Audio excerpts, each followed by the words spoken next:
आज हम एक ऐसे राज्य की बात करेंगे जो देश में क्षेत्रफल के हिसाब से चौथे नंबर पर है और आबादी के हिसाब से पहले नंबर पर।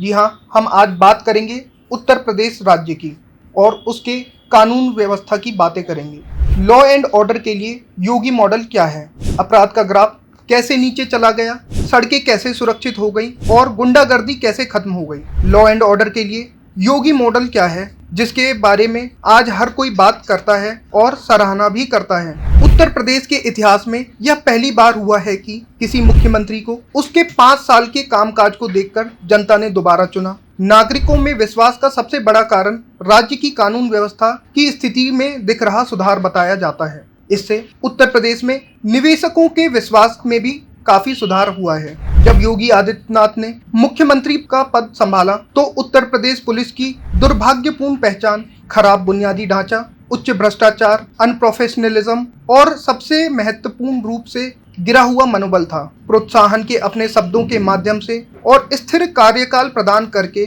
माननीय मुख्यमंत्री ने पुलिस का मनोबल बढ़ाया, जिससे उन्हें कानून के शासन को सख्ती से लागू करने का अधिकार मिला। सबसे अधिक चर्चित तथा कथित यूपी पुलिस की एनकाउंटर नीति है। मीडिया से बात करते हुए उत्तर प्रदेश के उच्च पुलिस अधिकारी ने एक सवाल पूछे जाने पर बोला, सच तो यह है कि ऐसी कोई नीति नहीं है। वही पुलिसकर्मी जिन्होंने पिछली सरकारों में उनकी पिछली सरकारों की अपराधी संरक्षण नीतियों के कारण गोली चलाने पर छिपना या भागना चुना, आज वह हो गए हैं और अब उन्होंने गोली चलाने पर गोली से जवाब देना शुरू कर दिया है। इस सरकार ने अपनी नीतियों से यह बिल्कुल स्पष्ट कर दिया है कि अगर अपराधियों ने पुलिस पर गोली चलाने की हिम्मत की तो उन्हें गोली का सामना करना पड़ेगा। कानून व्यवस्था में सुधार करना अकेले पुलिस की जिम्मेदारी नहीं है। संपूर्ण न्याय क्षेत्र में आमूलचूल परिवर्तन किया गया है। यूपी की प्रोसिक्यूशन विंग को हाई कन्विक्शन रेट यानी उच्च सजा दर और ई प्रोसिक्यूशन प्रोसेस को अपनाने के लिए कई राष्ट्रीय पुरस्कार भी मिले हैं। उत्तर प्रदेश की जेलें अब सुरक्षित पनाहगाह नहीं रह गई हैं, जहां से कभी अपराधी, माफिया और गैंगस्टर अपराध करने के बाद संरक्षण पा लिया करते थे और जेल के अंदर से प्रदेश में अपनी पैरेलल सरकार चलाया करते थे। कैसे योगी सरकार ने दुनिया की सबसे घनी आबादी वाले प्रदेश में कानून व्यवस्था को बदल दिया। यदि उत्तर प्रदेश एक देश होता तो दुनिया का 5वां सबसे बड़ा देश होता। यह राज्य एक समय अपराध से ग्रस्त था, लेकिन पिछले 8 वर्षों में राज्य ने काफी प्रगति की है। उत्तर प्रदेश भारत का सबसे अधिक जनसंख्या वाला राज्य है। इतना ही नहीं, उत्तर प्रदेश दुनिया के किसी भी देश में सबसे अधिक आबादी वाला राज्य भी है। दक्षिण एशिया के सबसे अधिक आबादी वाले 2 देशों की बात करें तो पाकिस्तान या बांग्लादेश की तुलना में उत्तर प्रदेश में अधिक लोग हैं। कुछ समय पहले स्थिर कानून व्यवस्था उत्तर प्रदेश की सबसे बड़ी समस्याओं में से एक थी। माफिया ने राजनीति पर कब्जा कर लिया था और जघन्य अपराधों के आरोपी उत्तर प्रदेश राज्य का प्रतिनिधित्व करने के लिए देश की संसद और राज्य की विधानसभा में प्रवेश कर रहे थे। लेकिन समय बदल गया है। पिछले 8 वर्षों में उत्तर प्रदेश ने करके दिखाया है कि कैसे सशक्त कानून शासन और प्रशासन के प्रयास से राज्य और राजनीति में बढ़ते अपराध के युग को समाप्त किया जाता है। उत्तर प्रदेश की मौजूदा सरकार ने मुख्यमंत्री योगी आदित्यनाथ के नेतृत्व में न केवल बोला बल्कि जमीन पर करके दिखाया है कि कैसे दुनिया की सबसे घनी आबादी वाले प्रदेश में कानून व्यवस्था लाई जा सकती है। बेहतर कानून और व्यवस्था न केवल नागरिकों के लिए जीवन आसान बना दिया है, पहले से कहीं ज्यादा निवेश के लिए भी खोल दिया है। नेशनल क्राइम रिकॉर्ड्स ब्यूरो के आंकड़ों के अनुसार उत्तर प्रदेश में देश की आबादी का लगभग 17% होने के बावजूद केवल 11% से अधिक अपराध दर्ज किए गए। भारत के 28 राज्यों और 8 केंद्र शासित प्रदेशों में आज उत्तर प्रदेश अपराध के मामले में 20वें स्थान पर है। 2021 में उत्तर प्रदेश में दर्ज 35 लाख मामलों में से लगभग 4 लाख केवल उत्तर प्रदेश में थे। आपको बता दें, 2017 में अखिलेश यादव के नेतृत्व वाली सरकार के सत्ता से बाहर होने और योगी आदित्यनाथ के मुख्यमंत्री बनने के बाद से राज्य में अपराध में लगातार गिरावट देखी गई है। फरवरी 2022 में टाइम्स ऑफ इंडिया द्वारा प्रकाशित एनसीआरबी डाटा के विश्लेषण के अनुसार 2017 और 2020 के बीच उत्तर प्रदेश में विशेष रूप से हत्या और बलात्कार से संबंधित आपराधिक मामलों में कमी आई है। हत्या के मामले में 2017 में 4,324 से घटकर 2020 में 3,779 हो गए। NCRB डाटा के अनुसार बलात्कार की रिपोर्ट की कई घटनाएं 2017 में 4,246 से घटकर 2020 में 2,769 हो गई। उत्तर प्रदेश ने महिलाओं के खिलाफ अपराधों के लिए सजा दिलाने में भी एक तरह का रिकॉर्ड बनाया है। महिलाओं के खिलाफ अपराधों की चार्जशीट दर 2017 में 71.6% से बढ़कर 2021 में 76.5% हो गई है, जबकि लंबित मामलों की दर 21.8% से घटकर 17.4% हो गई है।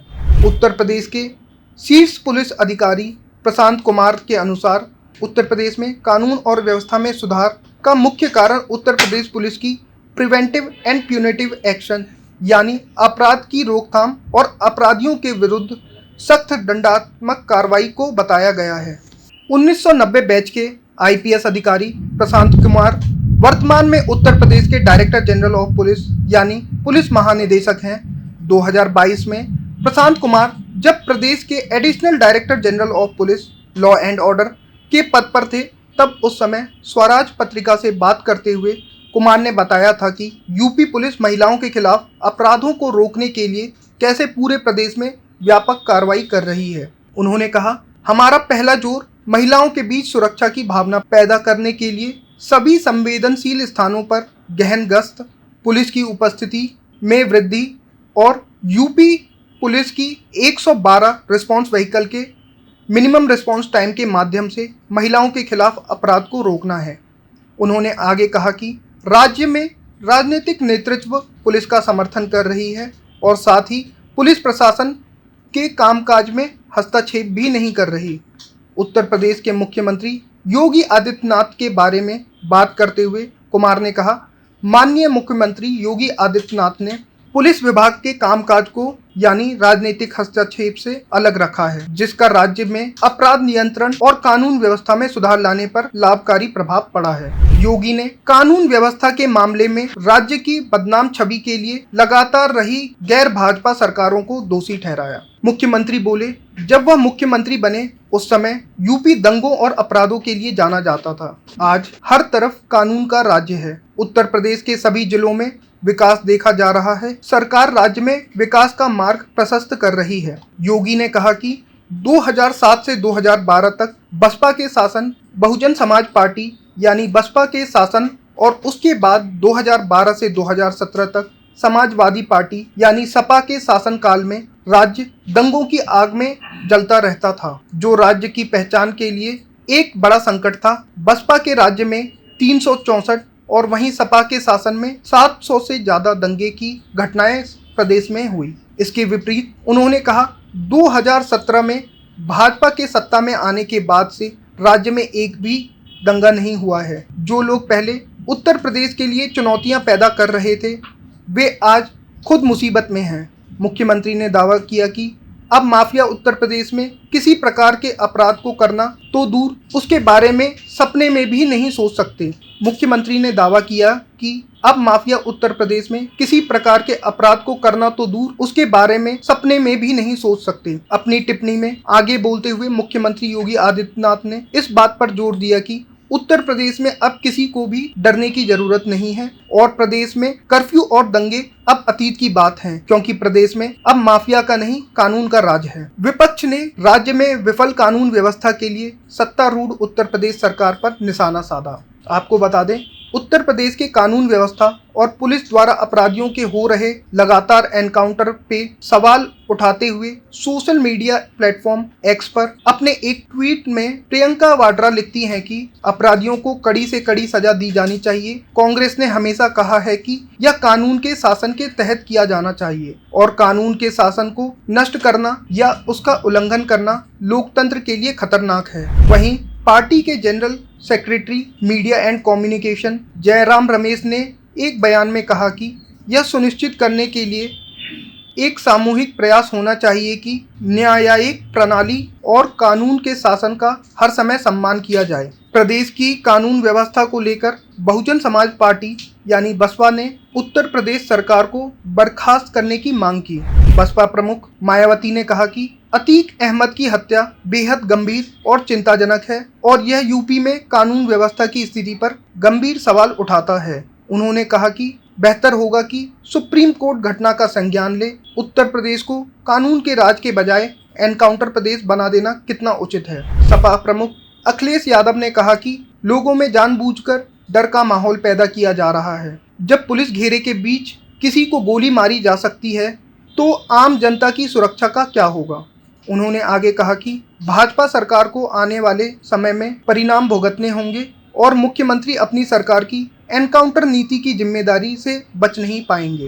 वहीं पश्चिम बंगाल की मुख्यमंत्री और तृणमूल कांग्रेस प्रमुख ममता बनर्जी ने भी यूपी में अराजकता की घटना का आरोप लगाया। बनर्जी ने कहा, ऐसे गैर कानूनी कृत्यों का हमारे संवैधानिक लोकतंत्र में कोई स्थान नहीं है।